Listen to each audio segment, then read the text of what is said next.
अस्सलामुअलैकुम।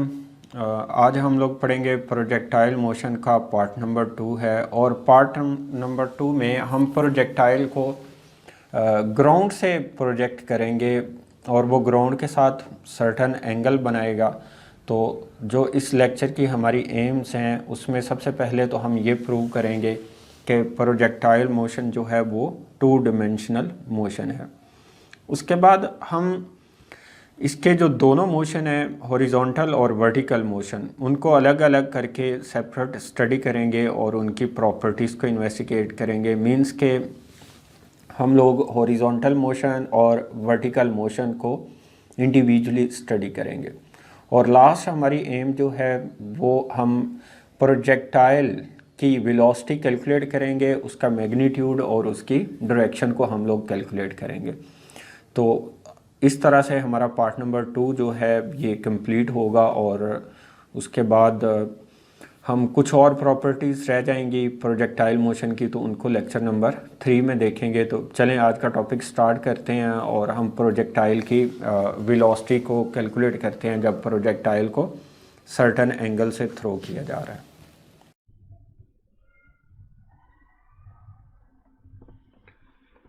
केस 2।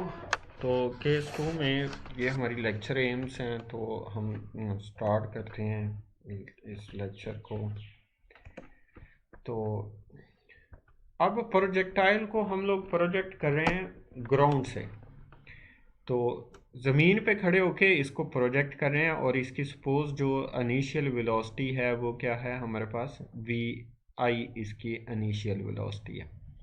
और प्रोजेक्टाइल जो है वो एंगल थीटा बना रहा है विद हॉरिजॉन्टल। अब जब हम प्रोजेक्टाइल को एंगल थीटा पे ज़मीन पे खड़े होके इसको थ्रो करेंगे तो प्रोजेक्टाइल जो है वो 2 डायमेंशनल मोशन अपना स्टार्ट कर देगा। अब प्रोजेक्टाइल अपवर्ड भी मूव कर रहा है जो कि इसका वर्टिकल मोशन है। यहाँ पे देखें इस पॉइंट तक इसकी हाइट इंक्रीज हो रही है, उसके बाद देखें इसकी हाइट जो है वो डिक्रीज होना स्टार्ट हो जाती है। अब प्रोजेक्टाइल अप एंड डाउन भी मूव कर रहा है, साथ ही साथ वो फॉरवर्ड डायरेक्शन में भी मूव कर रहा है। तो यहाँ पे हॉरिजॉन्टल डायरेक्शन में भी ये मूव कर रहा है, कुछ डिस्टेंस भी कवर कर रहा है। इस पॉइंट पे जब प्रोजेक्टाइल है तो वो इतना हॉरिजॉन्टल डिस्टेंस भी मूव कर चुका है। इसी तरह जब वो फाइनल पॉइंट पे ज़मीन पे गिरेगा तो वो ये वाला हॉरिजॉन्टल फर्दर और जो है वो कवर कर चुका होगा। तो जैसे ही प्रोजेक्टाइल को यहाँ पे फेंका जाता है, जैसे ही वो हैंड को लीव करता है तो उसका 2 डायमेंशनल मोशन जो है वो स्टार्ट हो जाता है। तो इसका एक वर्टिकल मोशन है और एक क्या है, हॉरिजॉन्टल मोशन है, और ये दोनों मोशन एक दूसरे से इंडिपेंडेंट है। तो हम इन दोनों मोशन को अलग से स्टडी करेंगे और उनकी प्रॉपर्टीज़ को इन्वेस्टिगेट करेंगे। तो जैसा कि हम लोग पढ़ चुके हैं, प्रोजेक्टाइल मोशन क्या है, प्योरली ऐसा मोशन है जो अंडर ग्रेविटी और अनर्शिया है। अब हॉरिजॉन्टल डायरेक्शन में जो इसकी मूवमेंट है वो किसकी वजह से है, इनर्शिया की वजह से। और जो वर्टिकल मूवमेंट है इसके पाथ की जो कर्व शेप बन रही है वो किसकी वजह से बन रही है, ग्रेविटी की वजह से। तो प्रोजेक्टाइल मोशन 2 डायमेंशनल मोशन है, हॉरिजॉन्टल मोशन अंडर इनर्शिया है और वर्टिकल मोशन अंडर ग्रेविटी है।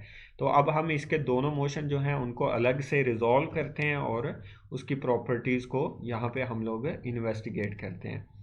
तो यहाँ पे सबसे पहले कुछ हॉरिजॉन्टल मोशन की कैरेक्टरिस्टिक्स हैं। आपको जैसे पता है कि प्रोजेक्टाइल मोशन में इंजन नहीं होता, ये अनपावर्ड मोशन होता है।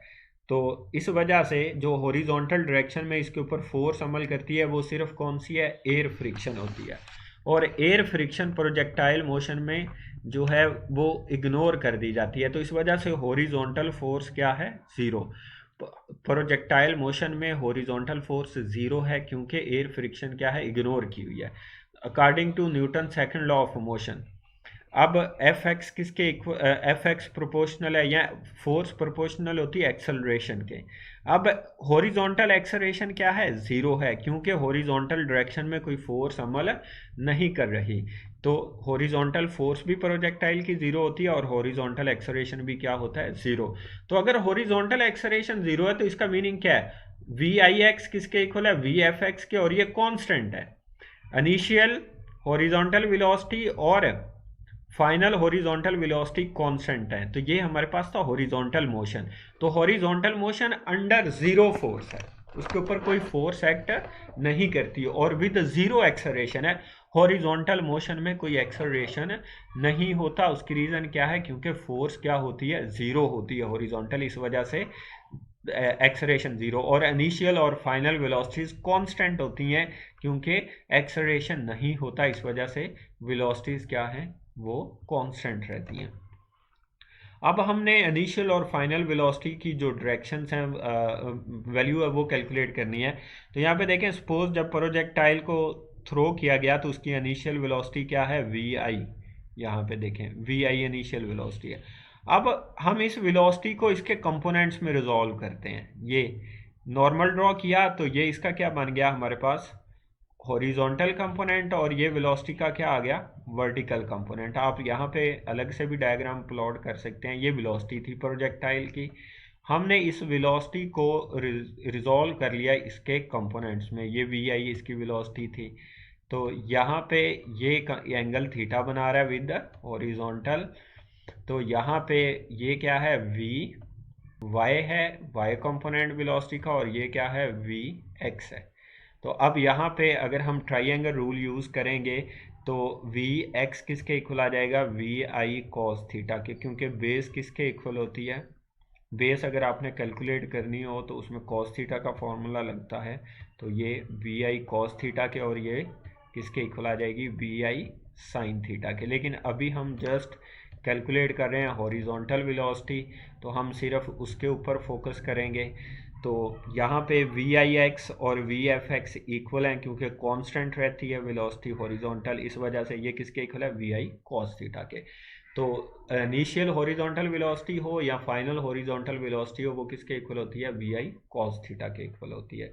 तो ये तो था हमारे पास जो हॉरिजॉन्टल मोशन। और आपने देखा हॉरिजॉन्टल मोशन वर्टिकल मोशन पे डिपेंड नहीं करता, ये अपनी प्रॉपर्टीज रखता है।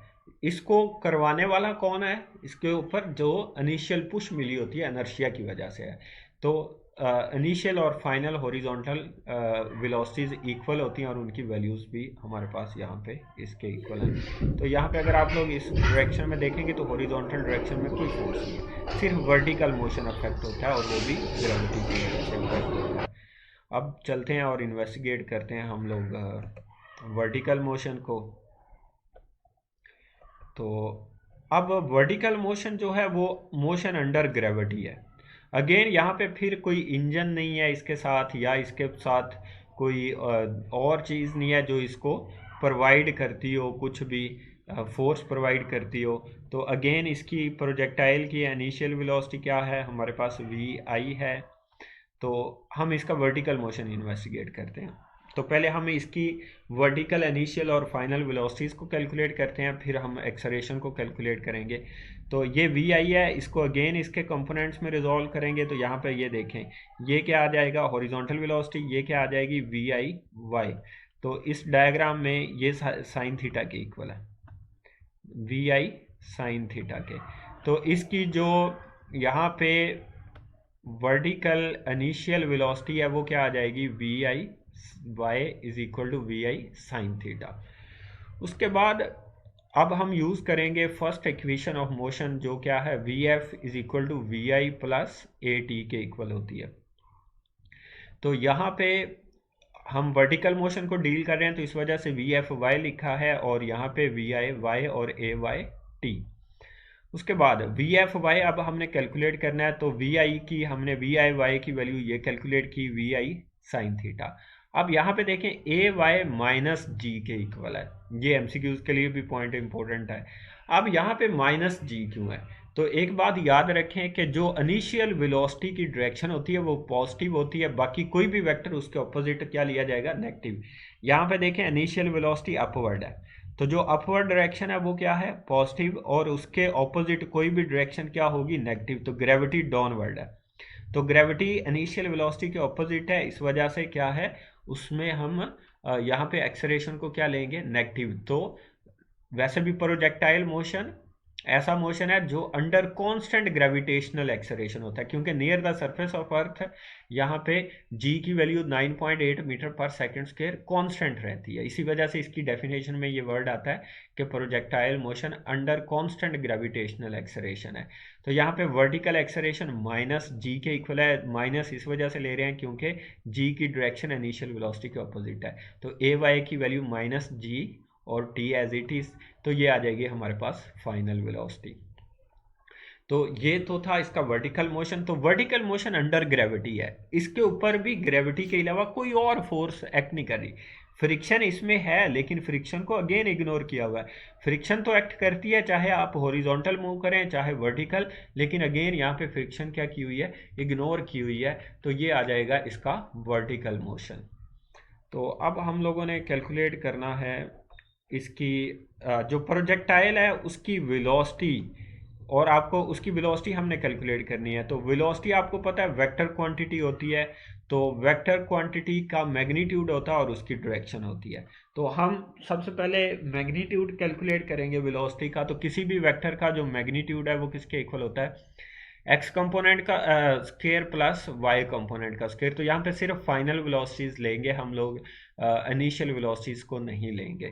तो यहाँ पे वी मैग्नीट्यूड, वेलोसिटी का मैग्नीट्यूड किसके इक्वल है, वेलोसिटी के एक्स कंपोनेंट का square plus V F Y final Y component का स्केयर।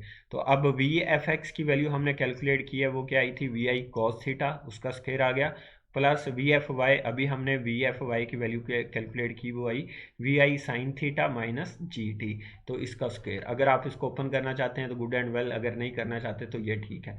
ये वेलोसिटी ऑफ प्रोजेक्टाइल जो है उसका मैग्नीट्यूड आ जाता है। उसके बाद डायरेक्शन को कैलकुलेट करने के लिए हम यूज़ करते हैं theta is equal to tangent inverse V F Y. ऊपर वाई कंपोनेंट रखा जाता है और नीचे क्या रखा जाता है, एक्स कंपोनेंट रखा जाता है। तो theta is equal to tangent inverse V F Y over V F X. तो यहाँ से ये हमारे पास वेलोसिटी की डायरेक्शन आ जाएगी और ये फॉर्मूला हमें प्रोजेक्टाइल की वेलोसिटी का मैग्नीट्यूड दे देगा। तो लिहाजा यहाँ पे हमने हॉरिजॉन्टल और वर्टिकल दोनों मोशन को एनालाइज किया अलग से, और दोनों इंडिपेंडेंट हैं, और उसके बाद हमने मैग्नीट्यूड भी प्रोजेक्टाइल का कैलकुलेट कर लिया है। तो ये लेक्चर यहीं तक था। तो इसकी जो बाकी पार्ट्स हैं, टाइम ऑफ फ्लाइट या फिर रेंज वगैरह, वो नेक्स्ट लेक्चर में देखेंगे। तो तब तक के लिए अल्लाह हाफिज़।